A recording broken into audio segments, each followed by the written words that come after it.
Hello and welcome to my review of the Legiones Astartes Vindicator siege tank for Warhammer the Horus Heresy from Games Workshop. One of these tanks will cost you £42.50 and consists of 133 plastic components.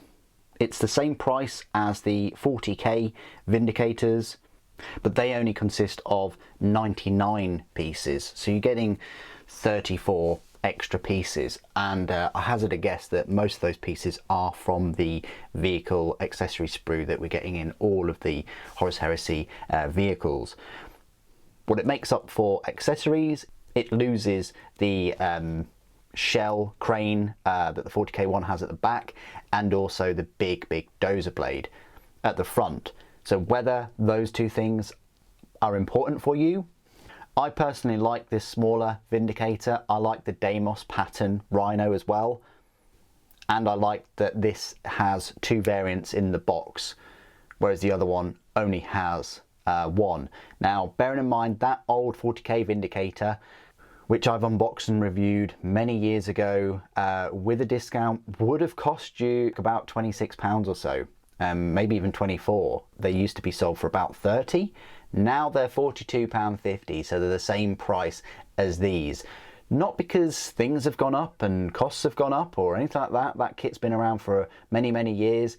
The main reason they bumped up the price for the old 40k ones, likewise with the Predators, is to coexist with the Horus Heresy range. So when many people say, oh, I want plastic Horus Heresy, that's a really great kind of short-term wish, but there are consequences. The consequences I always talk about is that although some of these models are cheaper than the Forge World resin kits, they take much longer to build. And that's time that you could be building other miniatures or painting other miniatures, whatever. The other downside is releasing these newer plastic Horus Heresy miniatures. You'd expect the 40k miniatures to be at a lower price or to keep their prices. No, they've bumped up the prices of the much older kits. You know, you only have to take a look at Land Raiders to see that Chaos Land Raiders and normal Land Raiders have shot up to £55 to coexist with the Land Raider Proteus. Even a Land Raider Redeemer is £67.50, which is, yeah, pretty pricey. But enough of that, let's have a look at this tank itself then. I did build this in the live stream only a few days ago, so this is a very recent review that I wanted to get out. It's actually leapfrogged over the Radio Dreadnought, which is coming after this review. The tank was alright to build. It's your typical Rhino build. I could build these kind of tanks like Predators and Rhinos and Scorpius and things all day, every day. It wasn't as fun as the Scorpius. I had much more fun building that. I'll say that right now. And in terms of Sakaran, I'd probably say this is a little bit more fun than the Sakaran, just because of the tracks and how easy it is to clean the tracks up with Rhino chassis tanks. Anyway, I'm mumbling, so let's get on to the format of the review, where I will look at this tank, talk about the build and things like that. Then we'll have a look at the spare parts, we'll go through some size comparisons, and then towards the end I'll go through the rules. And I will be giving a separate review for the Vindicator with the Magna Laser destroyer weapon. As I say, the cover art for the box set is fine. It's serviceable. It's what you'd expect. They've done away with the plastic wrapping, as you've seen in the unboxings. It's a nice kind of image of the tank. You've got the little small dozer blade. There's a small kind of thumbnail. I mean, that's the 100% size. That's the accurate. That's how big it's going to be. I do like the, you know, the scale images. It does show with this little thumbnail here the centerline mounted Magna Laser destroyer. It just shows that. It doesn't say that it includes this, which is, yeah. You would think that it would, because it's showing the other weapons and things, and it's a bit of common sense. But it would be nice just to have a little, you know, bracketed word there that said optional assembly, or I don't know, just to make it a bit more clearer. But yes, you can build the Magna Laser destroyer if you wish. I would say that you could build both, but unfortunately the connector itself goes inside the tank and then the weapon goes outside, so it sandwiches between another piece of plastic of the hull. So even if you were to magnetize it, if you pull the the weapon out, that piece inside the tank is going to be lost in the hull. So yeah, it could be a bit tricky to do that. I guess another way of doing it would be to glue the hull kind of mount into the tank at one angle and then magnetize that kind of rectangular piece to the weapon. However, another side note is there's a few things extra on the Magna Laser Destroyer which sets it apart from the Demolisher Cannon variant. So I just wanted to make those points, the fact that it's a dual build kit. So the tank itself, as I say, wasn't hugely enjoyable to build. There's a few gaps on the sides here, which I will go over green stuff on this side, of course, before I spray it. And that's mainly to do with this top part of the tank. The rest of the sides and things goes together well. This front bit I was quite impressed with. The tracks, obviously, the exhausts. These extra armor plates go very well, because I think it does have the same armor as a Predator, just off the top of my head. The door, the rear assault ramp, as always, is such a very tight fit, that one. So you might need to glue that. You've got the pintle mounted storm bolter. You've got the vehicle accessory sprue that comes with the kit, and then the cannon itself. I've obviously chosen not to glue this on just yet because I want to spray in there and paint it all metal and put some non-oil and things. But the one thing I will say is that the little Demolisher cannon itself does not have much of a freedom of movement there. It doesn't elevate very high, and I did go back and look at my other Demolisher cannon. And I did go back and look at my second Vindicator that I purchased, and I didn't glue it wrong. This is how you glue it, and it's a shame because there's a cutout there where you'd expect it to raise even higher. So what that means is it means that my Forge World Vindicator, the cannon actually elevates higher. I wish that could reflect the in-game range with a higher elevation, but alas, it does not. So yeah, if you like your turret to have quite a high apex, I guess, then this tank might not be for you, because that's the highest it will go. It won't go any higher than that, and it also won't go level. Not sure whether you'd want it to be level, but if you're on a hill or something, that would look quite cool if it was level, or even a lower elevation. But yeah, that's just a point to make about the main weapon of this tank, and I guess the only weapon really, not counting the pintle mounted, that it doesn't have that full functionality that even the Typhon has, that was recently released. Anyway, that's the tank itself. As I say, not as fun to build as the Scorpius. I'm going to go through the same experience with the Magna Laser Destroyer variant. Speaking of which, these are all of the parts for the Magna Laser Destroyer. I mean, looking at it, I think if you go for the Magna Laser Destroyer, it's going to be a bit more of a project. There's going to be some gaps that you're going to need to file and use the thin glue for.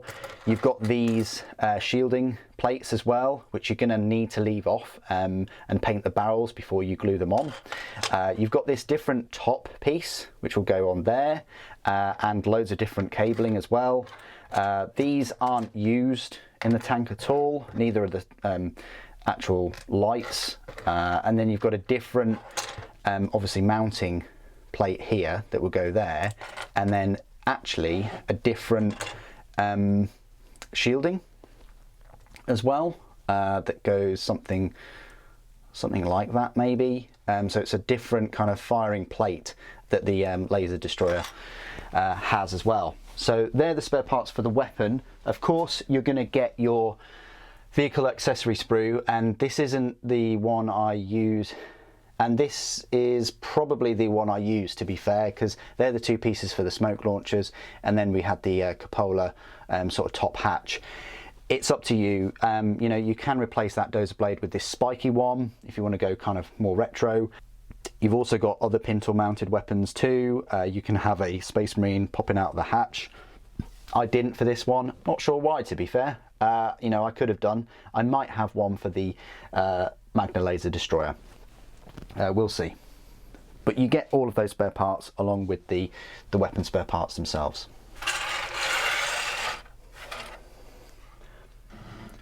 Size comparisons then. Well, of course, you know, in the live stream I did compare it now and again to the Forge World Vindicator, which is right here. The Forge World Vindicator is a hybrid kit with the old Rhino chassis, the one from sort of the 90s, so you can tell because of the tracks and the but it does have the Deimos pattern resin exhausts. The cannon is very similar, but as I say, the elevation is higher on the Forge World mount. This is resin too, so is the pintle mounted Stormbolter, and so is this top area right here. Not unlike the Sakaran, not really any issues with gaps and things. There's a bit of a misalignment there, but it's very, very similar. There are more studs and things on the plastic one, I noticed. And the cannon mount has a little bit more detail on the Forge World one, but only very slightly. If you've got Forge World one, you're not really missing out not having a plastic one, and vice versa. So it really is up to you if you wanted to go for, I say, the cheaper one. It's now really a case of picking this up a little bit cheaper. There's not a bigger difference as there was from Sakarans nowadays costing 90, and then you're being able to pick up the plastic ones for 40 with a discount. The Forge World resin Vindicators were about £51. So back in the day when Vindicators were 30, there's quite a decent saving there, but now there's not so much. With the plastic ones costing, you know, £42.50. I really don't think they should be anywhere near £40. £30 seems good, 35 at a push, but nowhere near £42.50.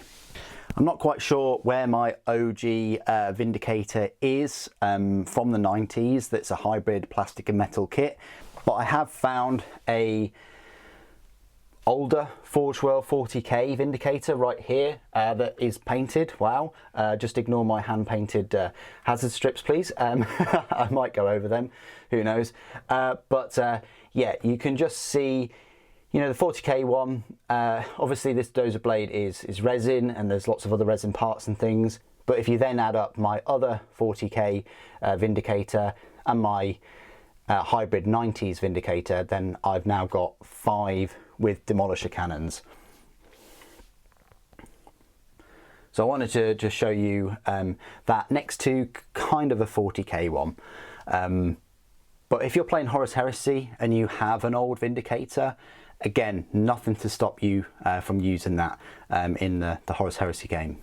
Another comparison with kind of the Magna Laser Destroyer variant is here. Now, of course, the one on the right is the Forge World version, but it's going to look very, very similar to this one in plastic. So I just wanted to show you this in terms of, you know, the differences in aesthetics. It's going to have the big cables on the top. It's going to have this Magna Laser Destroyer weapon, but the pintle mounted is the same. The blast shield is going to be different, and there's going to be a couple of differences here as well, but the armor's the same, the exhausts are the same, the little dozer blade thing is going to be the same. So there you go. I'll be doing a comparison in the Magna Laser Destroyer Vindicators review with this plastic, with both this resin mini and the plastic demolisher cannon. So that's all the kind of Vindicator comparisons I'd like to make. Let's show you some other comparisons. Let's start off with something big like the Typhon. This is almost like a don't talk to me or my son again kind of meme. And yeah, you've got this cannon, which I did glue in place eventually.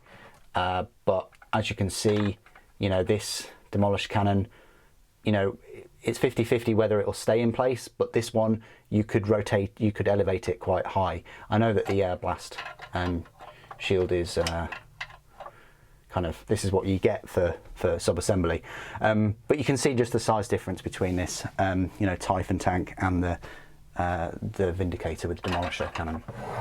Compared to a Sakaran, why not, which is kind of a medium-sized tank.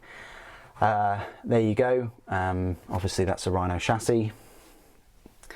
And then to keep with the same sort of size chassis with a Predator, right here, it's very, very similar in size, of course, but has the frontal weapon instead of any kind of turret. Compared to the Scorpius, why not? Which I preferred. I thought I had more fun in building a Scorpius than a Vindicator. Again, usefulness on the battlefield really depends on the mission and what force you're up against, what enemies you're up against. I like the Scorpius missile launcher. I like being able to fire from a long distance away rather than having to put this poor Vindicator in harm's way and getting within 24 inches of an enemy just to fire that big cannon. Some other comparisons with dreadnoughts. So we have a plastic Contemptor, we have a Doredio and a Leviathan. So it gives you an idea there. If you're thinking about getting one of these and you already have a Contemptor, how small it's going to be next to one.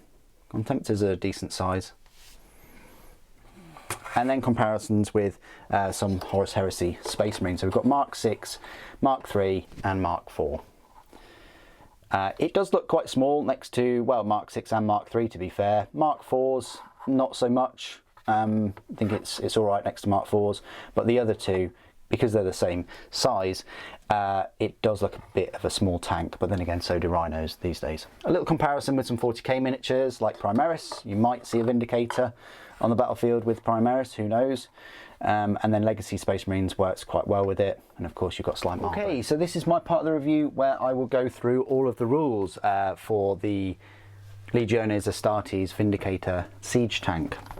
You'll find it in the heavy support section of your army book. Believe it or not, it is sandwiched between the Land Raider Proteus and the Land Raider Spartan for some unknown reason. Really odd. I think if anything it should probably come first in the whole section, maybe after the Dreadnoughts. It will cost you 120 points, meaning it's the same points cost as a Predator. Its movement is 12 inches, ballistic skill 4, front and side armour both 13, and the rear armour is 10. So yes, you read that right. It's got better armour than, it's got better front and side armour than both a Predator and a Sicaran, believe it or not. It's just got the same rear armour of 10 as a Predator, and of course the Sicaran has that rear armour of 12. It has 4 hull points, which is again 1 more hull point than a Predator, and the same number of hull points as a Sicaran. The war gear, it has a centerline mounted demolisher cannon and a hull front mounted combi bolter and smoke launchers. Special rules, Legiones Astartes. Options, Legion Vindicator Squadron may take up to 2 additional Legion Vindicators for 105 points each. So if you've got 3, then you're going to be saving a whopping 30 extra points if you have 3 in a squadron. And this is one of the reasons why I've got 5 and I'll eventually have 3 laser destroyer variants. Any Legion Vindicator may exchange its Demolisher Cannon for centerline mounted Magna Laser Destroyer for 20 points each, so that bumps it up to 140 points. Any Legion Vindicator may take one of the following: Pintle mounted Twin Link Bolter for 5 points, Combi Weapon of any type for 10 points, Heavy Bolter for 10, Heavy Flamer for 5, Multi-Melter for 20, Havoc Launcher for 15. So yes, that does mean that you've got your Combi Bolter, and then you can take a Pintle mounted Twin Linked Bolter as well. So that bumps up the anti-personnel weaponry. I mean, of course you can take a heavy bolter if you really wish, or even a multi-melter. Multi-melter would be a good option. It's got decent front and side armor, it's got a decent number of hull points, and having a multi-melter on top of that demolisher cannon may well help crush heavily armored targets. You're only going to get 1 shot, of course, but it's still a nice armor bane twin link shot. Any Legion Vindicator may take one of the following: 1 hull mounted Hunter Killer missile launcher at 5 points, a Dozer Blade for 5 points, or Searchlight for 5 points. Now there was a rule with the 40k version where that Dozer Blade was way stronger, and it affected certain things, like it could totally ignore difficult terrain, which is pretty awesome. But no, there's no such rule, and of course there's no such large dozer blade that you're getting with this tank. The weapon itself, which I haven't even talked about at all, it is classified as an artillery cannon. The Demolisher cannon is a range of 24 inches. It's a strength 12. I think I might have said strength 10 earlier. AP 3, ordnance 1, blast 3 inches, sunder, rending 6+, and brutal 3. So that's fantastic. It's strength 12, so it's decent against armor as well. The AP3 is good because it's going to kill Space Marines outright. It's going to get through their armor. It's only got a little blast marker, like a 3-inch one, which is the same as what you'd get with, that you'd get with a normal plasma cannon. Compared to the Dreadhammer siege cannon, which is what the Typhon has, the only difference really is the large blast and rending 4+ and brutal 4. That's really the only difference. It's still the same range, still the same strength, and still the same AP. This is why I think the Dreadhammer should be 36-inch, or if it doesn't move, have one shot of 48 and two at 24. But that's just my take on it. In terms of the special rules, Sunder can re-roll failed armor penetration rolls against vehicles and buildings, and re-roll glancing hits in an attempt to get penetrating hit, but the second result must be kept. So Sunder is a very decent rule, being able to re-roll that failed armor penetration. So that could come in handy against things with larger toughness. The rending, we recently covered in a Sakaran review, where the wound roll equal to or higher than the value listed, which of course is a 6, so on 6s, the target automatically suffers a wound regardless of toughness. And then the brutal wound, when a model is allocated a wound inflicted by a weapon with a special rule, it does not suffer only one wound, but instead suffers a number of wounds equal to the number in brackets. So you're going to be getting 3 wounds if it suffers a wound. So although the blast marker is quite small, it has a potential of causing multiple wounds with that brutal 3. And it's worth noting that the Dreadhammer has a better rending at 4+. It still has that Sunder rule, but the brutal is 4. So that's a 5-inch blast marker with the potential of causing 4 wounds per model, which is quite horrific when you think about it. I will just talk a little bit about the Magna Laser Destroyer, because that is an optional weapon that you could use for this Vindicator, even though there will be a separate review. That's a better range weapon. It's a 36-inch, it's strength 9, so it's not as strong compared to strength 12, but it is AP 1 and it does have ordnance 3. Yeah, it's odd, the weapon itself has 4 barrels, but it's only got 3 shots. I know. It's twin linked and it has Exoshock 6+, so that might be better for range, but it's still only 36 inches. So it's odd, like the neutron beam laser for the Sakaran, a tank that has an anti-tank, anti-armor weaponry, still both the beam laser and the Magna Laser Destroyer have a worse range than your normal las cannon. So again, for those reasons, you might want to be taking that Contemptor Dreadnought with the 4 las cannons. What do you guys think of the Vindicator siege tank? I think with the new rules, the multiple wounds and the rending and all those kind of things, there's definitely a place for it, but it's a very, very specific unit. Yes, you can bump up the price in points cost with a pintle-mounted multi-melter or heavy bolter, something like that, but you're only really going to be getting one of these to kind of delete small holes of, say, normal Space Marines, really. And if your opponent has a unit of 20 Space Marines and they're within 24 inches of it, they may well be able to get into range in a few turns or two. And it might not be able to, take out units before they get into combat. I think it also has a useful against vehicles, especially the Magna Laser Destroyer version. But what do you guys think? Please do put your thoughts and opinions down in the comments below. It'd be great to hear from you. Thank you for joining me today. Thank you for watching. The Emperor Protects.